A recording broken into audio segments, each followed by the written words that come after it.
Hi hello నమస్తే, welcome to star J news. ఇంతవరకు రాజకీయ నాయకులతో, వివిధ సంబంధిత అధికారులతో, ప్రజలతో మీకు ఇంటర్వ్యూ చేస్తూ ప్రజల నుంచి వాళ్ళకి వస్తున్న సమస్యలు ఏంటి, దాని తర్వాత నాయకుల నుంచి మీకు ఇంట్రడ్యూస్ చేసిన స్టార్ జే మనం ఈరోజు ఓ నాయకుడిని పరిచయం చేయబోతుంది. నాయకుడు అంటే కేవలం రాజకీయం పార్టీ కోసమో లేదంటే లబ్ధి పొందడం కోసమో లేదా ఆస్తులు అంతా సంపాదించడం కోసం నాయకుడు కాదు. ప్రజల కోసం, ప్రజల నుండి పుట్టిన నాయకుడే అతను నిజమైన నాయకుడు అని చెప్తారు. అలా ఒక నాయకుడిగా ఎదిగి ఎంతోమందికి సేవ చేస్తూ తన గ్రామాన్ని అభివృద్ధి చేసుకున్న కోలేపల్లి నరసింహులు గారితో ఈరోజు ఇంటర్వ్యూ చేయబోతున్నాం. నమస్కారం అన్న. నమస్తే అన్న. Welcome to star J news. Thank you. ముందుగా మీ అమ్మ నాన్న గురించి కొంచెం మా గురించి చెప్తారా?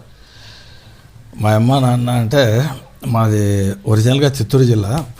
మా అమ్మ మా నాన్నది. మా నాన్నది బి కొత్తకోట దగ్గర రంగసముద్రము, మా అమ్మది పొంగునూరు దగ్గర బొడినాయనపల్లి. అంటే నేను పుట్టింది కూడా బొడినాయనపల్లిలోనే, చిత్తూరు జిల్లాలో. నేను పుట్టిన తర్వాత ఒక సంవత్సరం తర్వాత మా ఫాదర్ వాళ్ళు హిందూపూర్ మైగ్రేట్ అయ్యి ఇక్కడ పోలేపల్లిలో వచ్చి సెటిల్ కావడం జరిగింది. ఓకే. అప్పటి నుంచి నా ఎడ్యుకేషన్ అంతా ఇక్కడ నడింపల్లిలోనే 1 నుంచి 3వ తరగతి వరకు ఇక్కడే జరిగింది, చదివినా నేను. తర్వాత మళ్ళీ 3వ తరగతి నుంచి మళ్ళీ 7 వరకు మళ్ళీ మేము చిత్తూరు జిల్లా పోవడం జరిగింది. 7 వరకు బి కొత్తకోటలో మళ్ళీ నా ఎడ్యుకేషన్ జరిగింది. మళ్ళీ 1968లో మళ్ళీ పెనుగొండలో నేను 8th క్లాస్ ఇక్కడ చేరడం జరిగింది. మళ్ళీ పోలేపల్లికే మేము నివాసం రావడం జరిగింది. అప్పటి నుంచి కంటిన్యూగా ఇక్కడే మొత్తం మా ఫ్యామిలీ ఇక్కడే సెటిల్ అయిపోయింది. ఎడ్యుకేషన్ అది ఇంటర్మీడియట్ ఫస్ట్ ఇయర్ వరకు కూడా పెనుగొండలోనే మొత్తం కంప్లీట్ అయింది. ఇంటర్మీడియట్ సెకండ్ ఇయర్ నేను మళ్ళీ ఎడ్యుకేషన్తో 6 years 78 వరకు నాది. బిఏ డిగ్రీ అయిన తర్వాత ఎంఏ కూడా అక్కడే పిఈ సెంటర్. అప్పుడు మాకు ఎస్వి యూనివర్సిటీ అఫిలియేటెడ్ ఉండేది. మా బ్యాచ్ తర్వాత మళ్ళీ కృష్ణదేవరాయ యూనివర్సిటీ అయిందనమాట. అప్పుడు పీజీ ఎంఏ నాది ఎంఏ ఇంగ్లీష్ లిటరేచరు.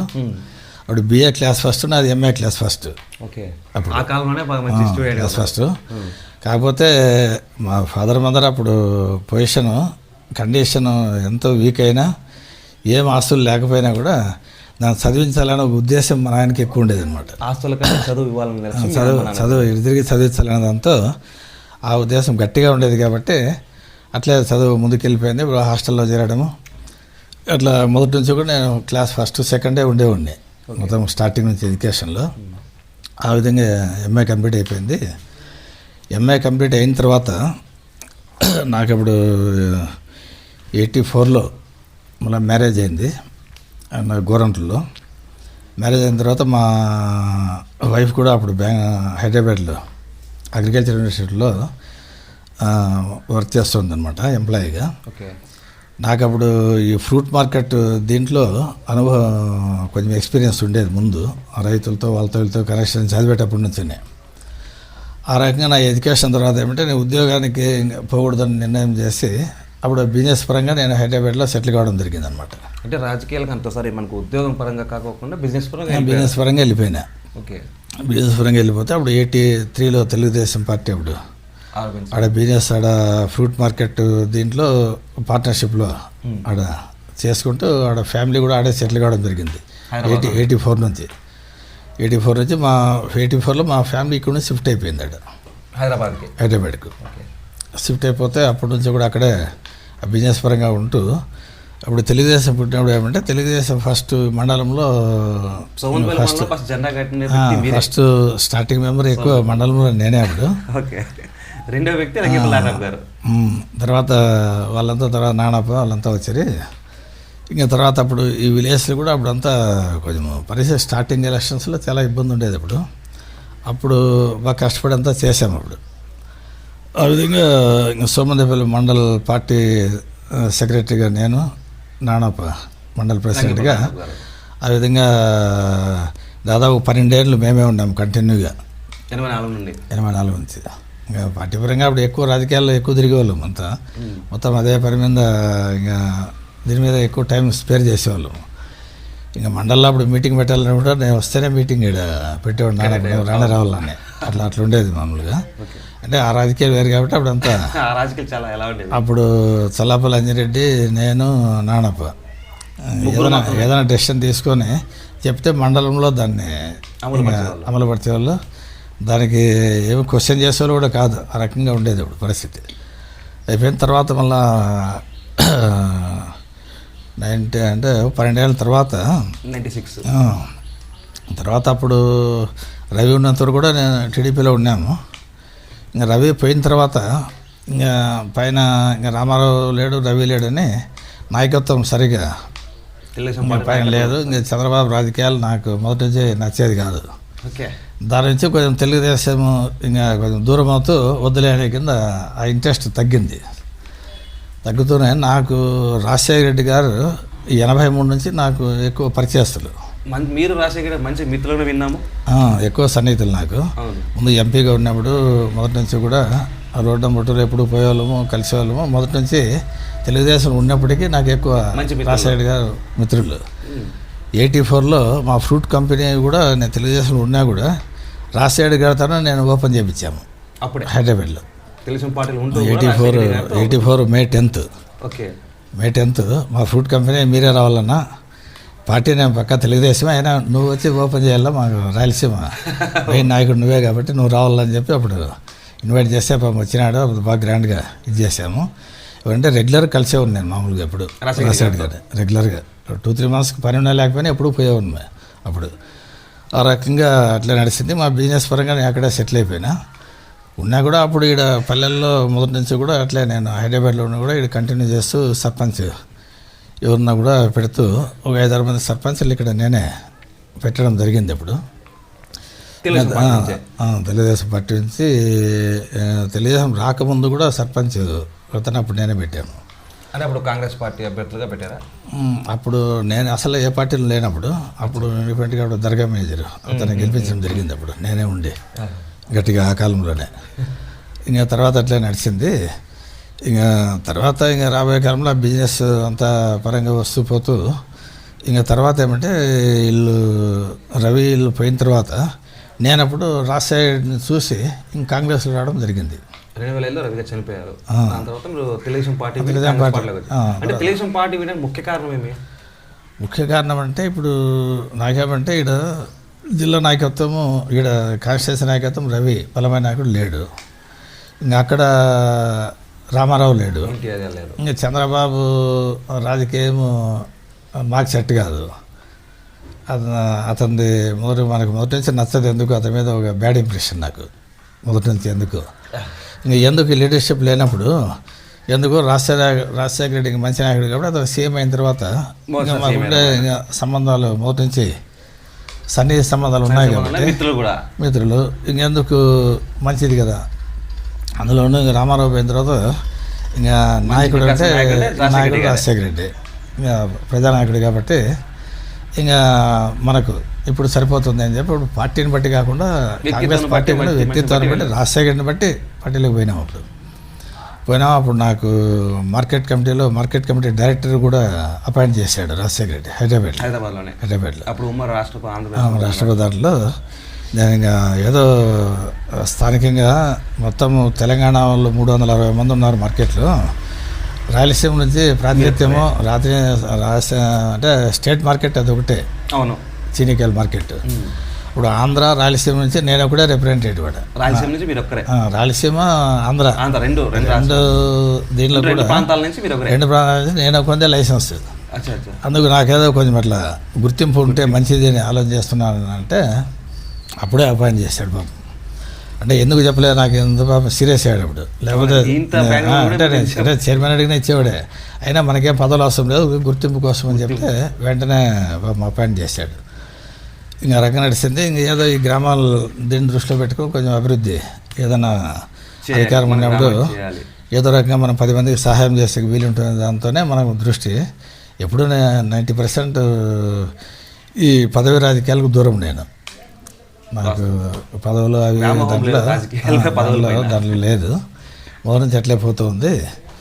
ఇంకా ఆ రకంగా నడుస్తుంది. తర్వాత మళ్ళీ స్టేట్ డివైడ్ అయిన తర్వాత ముందు అప్పుడు రాజశేఖర్ చనిపోయే ముందు కూడా ఒక 6 months ముందు ఎన్నోతులు నాకు పాపం ఏం కావాలో చెప్పు అంటే కూడా మేము అడగలేదు.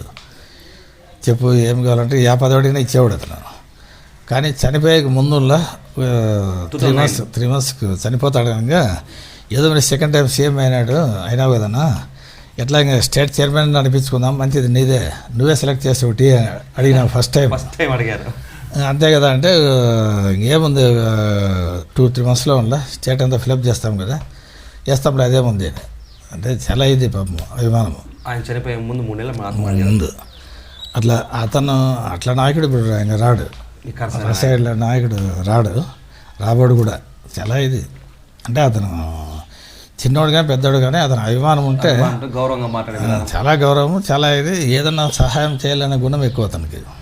అంటే నాకు దాదాపు ఎన్నిసార్లు అంటే 20 సార్లు అడిగింటాడు, నువ్వు చెప్పు, నువ్వు ఫైనాన్షియల్ పొజిషన్ చెప్పు, ఇంకోటి చెప్పు, ఏం చెప్పవే ఫస్ట్ ఉంటాయి, తర్వాత మాకేముంది ఎప్పుడు రెగ్యులర్ చేస్తాం, పని ఉండే లేకపోయినా 1 మంత్లీ వన్స్ పోయి కలిసేది మాట్లాడేది, ఇంకా ఏం సమాచారం ఉంటే ఏం ఊరికే చూసేకి వస్తుంది నీతో అనేది వెళ్ళొచ్చేది. ఆ టైప్లో పోయింది ఇప్పుడు మిత్రులు కాబట్టి అవుతుంది అనగా ఇంకా మేము స్టేట్ ఎట్లా డివైడ్ అవుతుంది అని 2016లో నేను ఇంకా హైదరాబాద్ నుంచి ఇంకా బెంగళూరు షిఫ్ట్ అయిపోతుంది. నేను డివైడ్ అయిపోయింది ఎందుకు మనకాడ ముందు మాదిరి మార్కెట్లో అంత గౌరవం ఉండదు, మనకి ఇంకా అవసరము లేదు, ఇంకా రాసేవాడు లేడు, మన రాజకీయ నాయకులు ఉండరు, ఇంకా ఏముంది బిజినెస్ ఎక్కడైనా చేసుకోవచ్చు, బెంగళూరు అయినా చేసుకోవచ్చు, ఎక్కడైనా చేసుకోవచ్చు, ఎక్కడైనా ఒకటే కదా అని ఆ ఉద్దేశంతో నేను షిఫ్ట్ అయిపోతుంది. షిఫ్ట్ అయిపోయి ఇప్పుడు దగ్గర ఉన్నాము కాబట్టి ఇంక వచ్చిన తర్వాత గ్రామాలకి ఇంక ఎట్లా ముందు దూరం ఉన్నప్పుడే ఎంతో చేసినాము, ఇంకా దగ్గర మనము 24 గంటలు ఇప్పుడు నేను ఉండేది ఇప్పుడు అంటే చిబ్బలాపురం దగ్గర అనుకో, చిబ్బలాపురం దేవనాలి మధ్యలో ఉంటాను, గంటసేపు ప్రయాణము. ఇంకా ప్రొద్దున లేస్తే ఇక్కడే ఉంటాం ఎక్కువ ఆంధ్రాలోనే, రోజు వారానికి 5 రోజులు ఈడే ఉంటాం, 2 రోజులు అక్కడ ఉంటాము. మా అబ్బాయి ఆడ మార్కెట్లో బిజినెస్ పరంగా అక్కడ చూసుకుంటాడు కాబట్టి ఇక్కడ ఏమంటే మొదటి నుంచి మనము ఈ గ్రామాల్లో ఏదో చేసాం కాబట్టి కొంచెం డెవలప్మెంట్ చేయొచ్చు. ఇంకా ఇట్లా ఇంకా రాజశేఖర్ అభిమానంతో ఇంకా జగన్ కాంగ్రెస్ పార్టీ తర్వాత జగన్మోహన్ రెడ్డి గారు వాళ్ళ కుమారులు కాబట్టి వచ్చారు. మొదటి నుంచి నేను అంటే యాంటీ కాంగ్రెస్ నాది మొదటి నుంచి ఇది. కాకపోతే రాజశేఖర్ చూసి మనము కాంగ్రెస్లో కూడా పోయినాము, రాజశేఖర్ పోయిన తర్వాత ఇంకా జగన్ రాజశేఖర్ కొడుకు కాబట్టి అభిమానంతో అట్లా వెళ్ళినాము. ఇప్పుడు కూడా రాజశేఖర్ అభిమానంతోనే, లేకపోతే జగన్ దగ్గరికి పోయి మనమేమి పదవులు అడగాలో లేకపోతే ఇంకోటి అడగాలో, ఈడు కూడా మేము కాంట్రాక్ట్ తీసుకోవాలో లేకపోతే ఇంకోటి స్వార్థంగా మనకేమి అవసరం లేదు, మనకు పదవులు అవసరం లేదు, ఇస్తామని మనం తీసుకోము. ఇది మన గ్రామాలకు కూడా ఏదో అధికారం ఉంటే మనం పనులు చేసి పెట్టచ్చు. మనకు నమ్మిన వాళ్ళు కొంతమంది ఉన్నారు కదా గ్రామాల్లో మొదటి నుంచి, వాళ్ళ కోసమైనా మనం ఇప్పుడు ఎట్లా దగ్గర ఉంటాము, దగ్గర ఉన్నప్పుడు వాళ్ళ కోసమైనా మనము రావాలా చేయాలి కాబట్టి ఆ ఉద్దేశంతో మెయిన్ మనము రావాలా చూడాలా అంటే మనం మన మీద నమ్మకంతో ఉండేవాళ్ళు కొంతమంది ఉంటారు కాబట్టి ఆ గ్రామాలు చెడిపోకుండా కొంచెం పద్ధతిగా ఉంటే బాగుంటుంది. మన సొంత గ్రామాలు కదా, అందులో దగ్గర ఉన్నాము. ఇప్పుడు హైదరాబాద్ ఉన్నప్పుడే మనం విడకుండా 3 months 4 months కొత్తూరు అప్పుడే చేస్తూ వచ్చినాము. ఇప్పుడు దగ్గర ఉన్నప్పుడు ఇంకా ఊర్లో ఉన్నట్లే లెక్క. అంతే, కేవలం గంట సేపు. మీరు తెలుగుదేశం పార్టీలో ఉన్నారా, అప్పుడు వచ్చి ఆ ప్రభుత్వం చూశారు, రాజశేఖర్ గారి ప్రభుత్వం చూశారు, ఆ 2 ప్రభుత్వాల్లో ఉన్న తేడా ఏంటి? అంటే తెలుగుదేశం ప్రభుత్వము ఇప్పుడు రామారావు ఎట్లా అంటే రాజకీయ అనుభవం తక్కువైనా కూడా ప్రజలకు సహాయం చేయాలనే ఉద్దేశం మెయిన్ రామారావు వరకు. రామారావు స్వార్థం లేని వ్యక్తి, మళ్ళా వ్యక్తిగతంగా రామారావు ఉన్నంత వరకు అది ఒరిజినల్ తెలుగుదేశము. అతను ఏం చేసినా ప్రజలకు మంచి చేయాలనే ఉద్దేశమే తప్ప ఇంకా వేరే ఏం లేదు. అప్పుడు రామారావు వెనక బ్యాక్గ్రౌండ్లో రామారావు తెలియకుండా వల్ల చంద్రబాబు ఏదన్నా చేయండొచ్చు, కానీ రామారావు వరకు ఏది ప్రజలకు ఏమైనా సంక్షేమ పథకాలు డబ్బు సంపాదించాలన్నా లేకపోతే ఇంకోటి కానీ ఏం లేదు. ఏదో పేరు కోసం నన్ను నమ్మిన జనాల కోసం చేయాలనే పార్టీ అది. అంతవరకు ఏమంటే రాజశేఖర్ రెడ్డి ఏమంటే రాజశేఖర్ రెడ్డి కింద నుంచి పైకి వచ్చిన నాయకుడు కాబట్టి రాజకీయ అనుభవం ఉంది. అనుభవం ఉంది కాబట్టి రామారావుకు రాజశేఖర్కి ఏమంటే ఇతను అనుభవం ఉన్న వ్యక్తి, అతను అనుభవం లేని వ్యక్తి కాబట్టి అతను ఇప్పుడు తెలంగాణ మూమెంట్ కూడా రాజశేఖర్ బతికుంటే స్టేట్ డివైడ్ అయ్యేది కాదు కదా. కాదు, దాన్ని కంట్రోల్ చేసే శక్తి కెపాసిటీ అతనికి కొన్ని ఉండేది. కేసీఆర్ అనేవాడు కూడా అప్పుడు ఇప్పుడు కనిపించేవాడు కూడా కాదు. అన్ని వర్గాలను ఎక్కడ కూడా అసంతృప్తి లేకుండా దాన్ని మెయింటైన్ చేసే రాజకీయ అనుభవం నాయకం ఇది ఉంది రాజశేఖర్ గారికి. ఎందుకంటే ఈవెన్ రామారావు కూడా అతను ఒక్క తూరన్న స్టేట్లో ఓడించాలని చూస్తే కూడా లైఫ్లో రాజశేఖర్ని ఓడించేది ఎవరు కాలేదు. అవును. కడప జిల్లాలో అతని సొంత నియోజకవర్గం. ఎంత ప్రయత్నం చేసినా కూడా రామారావుతో కూడా కాలేదన్నమాట. అంత అంటే ప్రజానాయకుడు కాబట్టి అనుభవం ఉన్న నాయకుడు. ఇంకా అదేమంటే అది అతను చనిపోవడం అంటే అది మన స్టేట్కుల్లో ఇంకా తీరని నష్టము, అల్లోటి ఎవరు పూర్తిలేరు అటువంటి నాయకుడు. ఇంకా మేము హైదరాబాద్ అసలు వదిలేదానికి అర్థము అది కూడా కారణమే. రాజశేఖర్ విడిపోయింది. ఇంకా మన గవర్నమెంట్ ఉండదు, ఇంకా రాజశేఖర్ నాయకుడు బాయ్. ఇంక ఎక్కడుంటే మనకేముంది, ఇంక ఊరికి దగ్గర ఉండేది మంచిది కదా అనే ఉద్దేశంలో వచ్చేస్తామే. ఇప్పుడు ఇంకా మామూలుగా ఇంకా పోయిన ఎలక్షన్లు అంతా ఇక్కడ 2019 కూడా చాలా లోకల్ కంటే ముఖ్యంగా పోలేపల్లి పంచాయతీ, మన నడిపల్లి పంచాయతీలో పోలేపల్లి పంచాయతీలో ఇంకా ముందు ఇక్కడ కూడా ఫస్ట్ స్టార్టింగ్ పునాది తెలుగుదేశం మేమేసిందే కదా ఫస్ట్ ఎలక్షన్స్ నుంచి. ఇంకా ఇక్కడ తర్వాత అంతా ముందు టీడీపీ మెజారిటీ ఉండింది. ఇంకా పోయిన ఎలక్షన్లో కష్టపడి అందరికీ చెప్పి చేసి దాన్ని మెజారిటీలో తెచ్చామేడ. ఈసారి ఈ ఎలక్షన్లో ఇంకా పెరుగుతుంది మెజారిటీ. ముందు 120 వచ్చాయి, ఈసారి మెజారిటీ ఇంచుమించు డబుల్ అవుతుంది.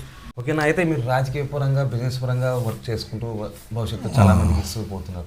అయితే నడింపల్లి నుంచి పోలేపల్లి పోయే గ్రామానికి నడింపల్లి కాదు పోలేపల్లి కాదు, అంత గతంలో చాలా మట్టి రోడ్డు చాలా అస్తవ్యస్తంగా ఉండేది. గతంలో ఒక వ్యక్తి కూడా వర్షాలు వచ్చాయంటే ఇరుక్కుని ఒక వ్యక్తి చనిపోయాడు, ఇద్దరు.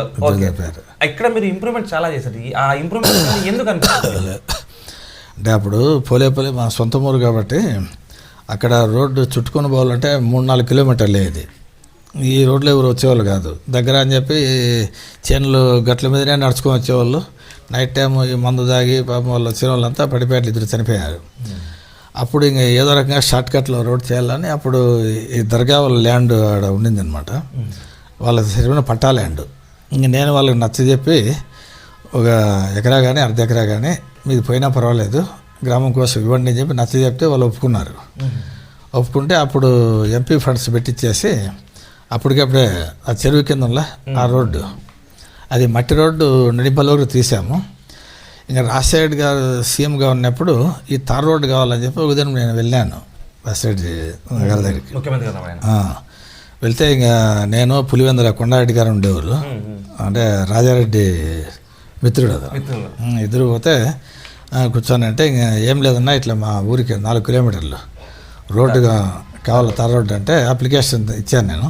ఇస్తాను ఓకే అంతే కదా అని సంతకం పెట్టి పాపం టేబుల్ మీద పెట్టుకుంటే తర్వాత అది రోడ్డు ఇంకా చీఫ్ ఇంజనీర్కి ఏదో పంపించింటాడు వాళ్ళ రూట్లో సీఎం లెవెల్లో.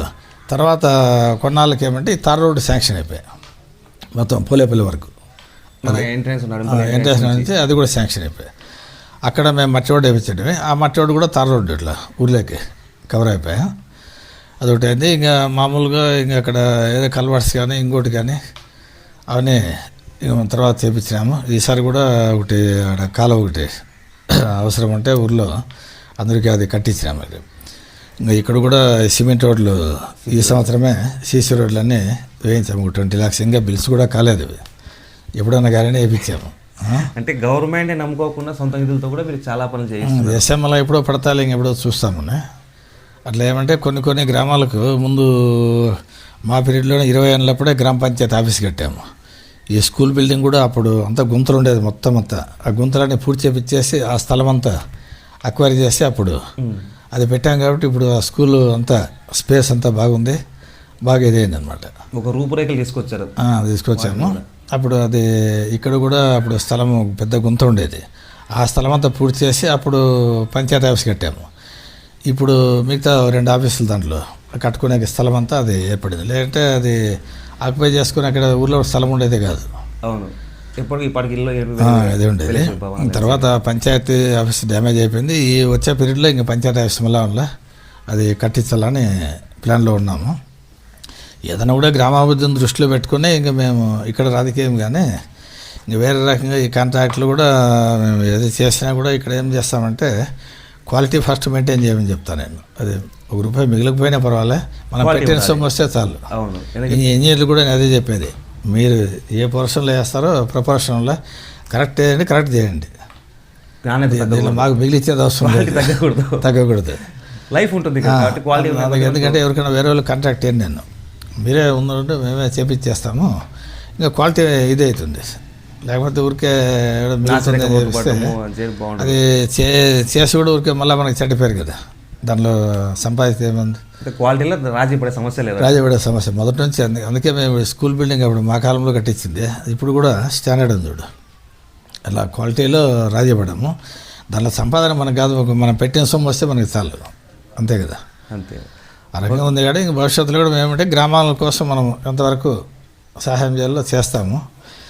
ఏమంటే గ్రామాల్లో గలాట్లు ఇవన్నీ గందరగోళం లేకుండా ఏదో ప్రశాంతంగా వాతావరణం ఉండాలా అని మన ఉద్దేశం. పార్టీలు ఏదైనా ఉండొచ్చు కానీ పార్టీలు వేరు. కాకపోతే గ్రామాల్లో అనవసరంగా వాళ్ళకి ఇళ్ళకు పెట్టడము, గలాట్లు పెట్టడము, ఇది చేయడము, గ్రామాల్లో ప్రశాంతత ఉండాలి. ప్రశాంతత ఉంటే ఎవరి పని వాళ్ళు చేసుకుంటారు ఖచ్చితంగా. వానికి ఎగదోసి కింద మీద చేసి వాడిని గ్రూపులు పెట్టి ఇది చేసే దాంట్లో గ్రామాలు చెడిపోతాయి. గ్రామాల్లో 1000 మందిలో ఎవరో 4-5 అట్లా క్రియేట్ చేసేది ఆ రకంగా. ఇంకా వాళ్ళు ఎవరో మా పార్టీ వాడు కానీ ఇంకో పార్టీ వాళ్ళే అట్లా వాళ్ళు ఉంటే వాళ్ళని మేము ఎంకరేజ్ చేయము. ఎప్పుడు కూడా గ్రామాలు బాగుండాలా, ఏదో డెవలప్మెంట్ బాగుండాలా. మన మీద మన చేతనంత ప్రభుత్వం ఉంటే ప్రభుత్వ సహాయాలు మనం చేయొచ్చు. వ్యక్తిగత సమస్యలు ఉంటాయి, వాళ్ళకి ఆఫీసులో సమస్యలు ఉంటాయి, ఏమైనా కానీ అధికారం ఉంటే కొంచెం అది సహాయం చేయడానికి తోడ్పాటు ఉంటుంది. కాబట్టి ఇంకా దానికోసమే ఏదో మనము రాజకీయంగా ఇది ఏ పార్టీలు ఉంటే ఆ పార్టీలో మనం కష్టపడతాము, గట్టిగా చేస్తాము, 10 మందికి సహాయం చేస్తాము. ఓకే, అయితే ఇప్పుడు 2019 తెలిసిన తర్వాత శంకర్ నారాయణ ఉన్నారు. అప్పుడు ఇప్పుడు వచ్చి మనకు ఉషశ్రీ గారు వచ్చారు. ఉషశ్రీ గారు ఎలా ఉంది ప్రస్తుతం? ఆమె రాబోతుంది మనకు ఈ సంవత్సరం జరుగుతున్న ఎలక్షన్లు ఇంకా 30 రోజులు జరగబోతుంది. ఈ 2024లో తెలుగుదేశం పార్టీ, బీజేపీ, జనసేన పొత్తులుగా వైసీపీ పార్టీ మీదకి పోటీ చేస్తున్నాయి. ఈ ఎన్నికలు ఎలా ఉండబోతున్నాయి? ఎన్నికలు అంటే ఇప్పుడు తెలుగుదేశము వైఎస్ఆర్ మధ్యనే పోటీ. బీజేపీ జనసేన అనేది మనకు ఇక్కడ లేదు, పెద్ద పట్టింపు లేదు. ఏదో అక్కడక్కడ అభిమానులు కొంతమంది ఉండొచ్చు కానీ పెద్దగా విలేజ్లో కార్యకర్తలు కానీ లేకపోతే ఇది కానీ ఆ విధంగా వాళ్ళ కేడర్ లేదు. ఇంకా బీజేపీ కూడా కేడర్ లేదు. ఇక తెలుగుదేశం దీని మధ్యనే ఉంటుంది పోటీ. ఇప్పుడు ఏమి కూడా ఉషశ్రీ చెప్పండి మేడం కూడా వాళ్ళు వచ్చినా ఎవరైనా ఇప్పుడు జగన్ ఆదేశంగా జగన్ ఎవరిని పంపిస్తే వాళ్ళకి పార్టీ పరంగా మేము చేయాల్సిందే. అది ఎమ్మెల్యే ప్లస్ ఎవరున్నా కూడా పార్టీ పరంగా మన వర్క్ జగన్మోహన్ గారి పార్టీ చూడాలి, పార్టీ మెయిన్ అంతే. ఇంకా ఆమె కూడా కష్టపడుతున్నారు, తిరుగుతున్నారు, విలేజ్లో తిరుగుతున్నారు. ఇంతవరకు 4 సార్లు మా విలేజ్ కూడా వచ్చారు. కాబట్టి ప్రజల్లో ఆమె కూడా నిర్విరామంగా కృషి చేస్తున్నారు మామూలుగా. మరి తెలుగుదేశం పార్టీ వాళ్ళు ఉషశ్రీ గారు నాన్ లోకల్ అని చెప్పి ఆరోపణలు చేస్తారు. సవితమ్మ గారు ఆమెకు పోటీగా ఉన్నారు. సవితమ్మ లోకల్, నాన్ లోకల్గా వచ్చారు. ఉషశ్రీ గారు అభివృద్ధి ఏం చేయట్లేదు, ఏం చేస్తారు మీకు అనేసి ప్రశ్నిస్తున్నారు. అంటే లోకల్ నాన్ లోకల్ అనేది అది కాదు. ఇప్పుడు ఏదో ఆలోచనతోనే జగన్ గారు ఆమెను పంపించింటారు. మనకు పార్టీ అధికారంలో ఉంటే చేసేదంతా పార్టీనే, పార్టీ ద్వారానే స్కీమ్లు వచ్చేది కానీ ఇంకోటి కానీ. పార్టీ ఇప్పుడు సీఎం జగన్ కావాలంటే ఇక్కడ ఎమ్మెల్యేల బలంతోనే ఇంకా చేసేంత జగనే సీఎం అయితే డెసిషన్ తీసుకునేది జగనే. ఎమ్మెల్యే డైరెక్ట్గా చేసేది ఏముండదు. లోకల్ అయినా నాన్ లోకల్ అయినా పెద్ద తేడా ఉండదు, దాని నుంచి ఇదేముండదు. మొత్తం పార్టీ అధికారంలో ఉంది అంటే పనులన్నీ మొత్తం జరుగుతూనే ఉంటాయి. ఓకే, వైనాడ్ 175 నినాదంతో జగన్ గారు ముందుకెళ్తారు. రీసెంట్గా వచ్చి సిద్ధం అనే ప్రోగ్రామ్ కూడా పెడుతున్నారు. ఇంకా రీసెంట్గా మనకు లైవ్లో ఉండేదంటే బస్సు యాత్ర ద్వారా పెడుతున్నారు. ఈ నెల 9వ తేదీన ఉగాది పండుగ రోజు కొన్ని మేనిఫెస్టో కూడా ఇచ్చే అవకాశం ఉందంటారు. సో ఈసారి తెలుగుదేశం పార్టీ చెప్పిన నిదానం ఒకటి, సైకిల్ పోవాలి సైకిల్ అని వాళ్ళు అంటున్నారు. వైనాడ్ 175 అని జగన్ గారు అంటున్నారు. ఈసారి ఏ ప్రభుత్వం రావచ్చు? ప్రభుత్వం అయితే ఖచ్చితంగా వైసీపీ ప్రభుత్వమే, జగనే సీఎం, దాంట్లో నో డౌట్. రెండోసారి సీఎం. సీట్లు కొంచెం తగ్గచ్చు, కాకపోతే ఎంత తగ్గినా కూడా ఇప్పుడు 125-130కి తగ్గవు. ఖచ్చితంగా అంటే 125కి 80% తగ్గవు. 20 ఎంపీ సీట్లు, ఒక 120-125 మధ్య ఎమ్మెల్యే సీట్లు. గవర్నమెంట్ అయితే దాంట్లో ప్రజలకు అనుమానం లేదు, మాకు అనుమానం లేదు. టీడీపీ వాళ్ళకే తెలుసు, వాళ్ళే చెప్తారు వచ్చేది గవర్నమెంట్ అని.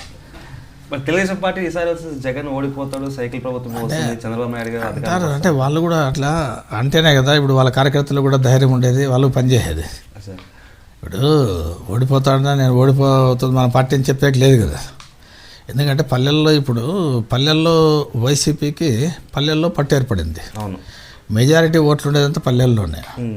టౌన్లో అటు ఇటు 50-50 అయినా కూడా మెజారిటీ గ్రామాల్లో ఈ పథకాలు, ఈ మధ్యతరగతి బీదోళ్ళంతా ఈ పథకాలు స్కీముల్లో లబ్ధి పొందిన వాళ్ళు ఉన్నారు. కాబట్టి వచ్చే పథకాలు ఇంతకుముందు ప్రభుత్వానికి దీనికి తేడా తెలుస్తుంది. ఆ తేడా దాన్ని బట్టి రేపు మళ్ళీ ఈ పథకాలు కంటిన్యూ అవుతాయో లేదో, ఉండే ప్రభుత్వాన్ని మేము ఎందుకు పోగొట్టుకోవాలనేది ఈ పల్లెల్లో పట్టు వైసీపీకి గట్టిగా ఉంది. స్టేట్ వైడ్ ఓట్లు పడేది కూడా ఆ రోజు ఒక్క ఓటు కూడా మిస్ కాకుండా పల్లెల్లో వచ్చి ప్రతి ఒక్కడు ఓటేస్తాడు. టౌన్లో వాళ్ళు మాట్లాడేది ఎక్కువ ఉంటుంది కానీ ఓటేసే మళ్ళీ వాడు పోతాడు లేదు గ్యారంటీ లేదు. పోలింగ్ అక్కడ తక్కువైతుంది, ఇక్కడ ఎక్కువైతుంది. అంటే ఓట్లపై అవగాహన పల్లెల మీద ఎక్కువ ఉంది.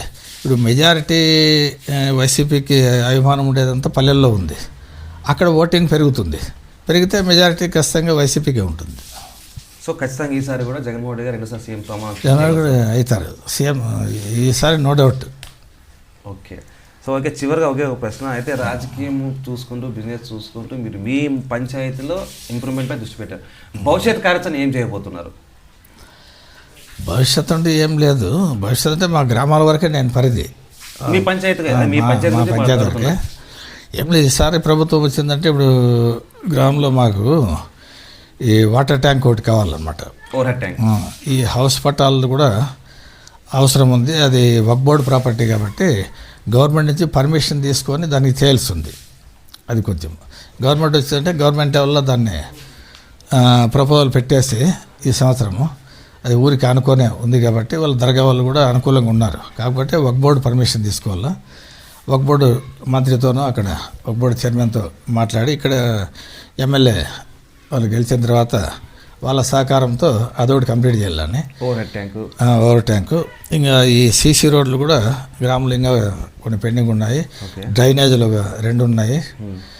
ఇక్కడ ఇంకా పల్లెలు కూడా ఉన్న పోలేపల్లి నుంచి మాకు రాసపల్లికి ఇలా మట్టి రోడ్డు ఉంది. ఇప్పుడు ఎట్లా దాన్ని తార్ రోడ్డుగా మార్చేస్తే ఈ రోడ్డు కంటిన్యూషన్ అట్లే ఉన్న గోరంట్ల టు హిందూపూర్ రోడ్డుకు ఇట్లా గోరంట్ల టు పెనుగొండ రోడ్డుకు లింక్ అయిపోతుంది.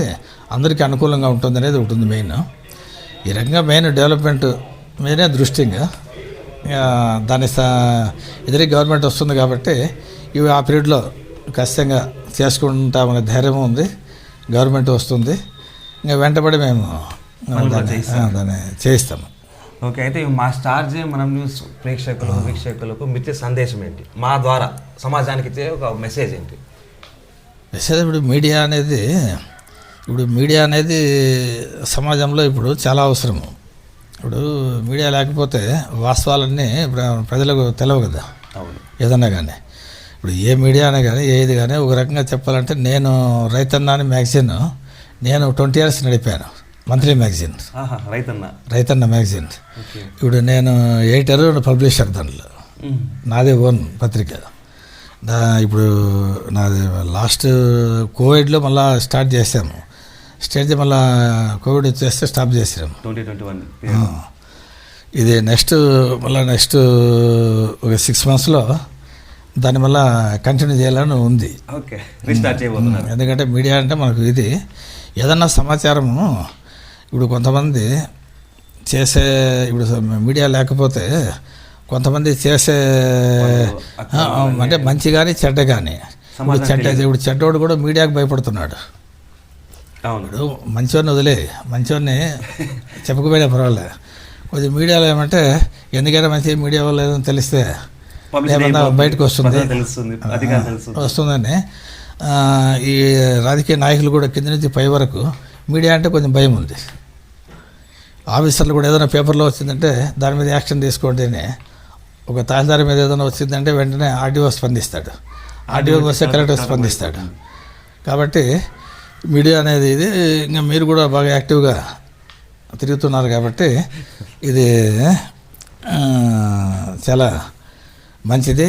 ఇంకా మీరు కూడా మీ వృత్తిలో బాగా సక్సెస్ఫుల్గా ముందుకు వెళ్ళడానికి నా అభినందనలు మీకు. Thank you. మంచి సలహాలు ఇచ్చారు, సూచనలు ఇచ్చారు. దాంతోపాటు నేటి సమాజంలో మీడియా ఎలా ఉండాలని చెప్పారు. అంటే చెడ్డవాడు కూడా ఒక మీడియాకి భయపడతారనే సందేశం ఇచ్చారు. చాలా బాగుంది. ఓకే, చూసారు కదండి మన పోలేపల్లి నరసింహులు గారు. గ్రామంలో అభివృద్ధి నా ధ్యేయం. గ్రామ అభివృద్ధిలో ప్రతి ఒక్కరు సంతోషంగా ఉండాలి. కులం కాదు, మతం కాదు, ప్రాంతం కాదు, పార్టీలు కాదు. ప్రతి పల్లెలో, ప్రతి గ్రామంలో ప్రతి ఒక్కరు అన్నదమ్ముల వల్లే కలిసి ఉండాలి. ఎటువంటి గొడవలు ఉండకూడదు. ప్రశాంతమైన వాతావరణంలో ఉండే గ్రామాలే నా ధ్యేయం అంటూ మనకు చెప్పారు. సో ఇలాంటి వ్యక్తులు మనకు చెప్పిన ఆదర్శాలు తీసుకోవాలి. ఇలాంటి చెప్పిన వ్యక్తులు చెప్పిన మాట ప్రతి ఒక్కరు శిరస వహించాలని చెప్తున్నాం. అలాగే ప్రతి ఒక్కరూ భవిష్యత్తులో వాళ్ళ కార్యాచరణ ఎలా ఉంటుందో, ఏం చేయబోతున్నారు అనేది కనుక ప్రతిదీ చెప్పారు ఆయన. సో మీ అమూల్యమైన సమయం మాకు ఇచ్చి మీ సలహాల సందేశం మాకు ఇచ్చిన ధన్యవాదాలు. మా స్టార్ట్ చేయమనం నుంచి మీకు ధన్యవాదాలు తెలుపుకుంటున్నాము.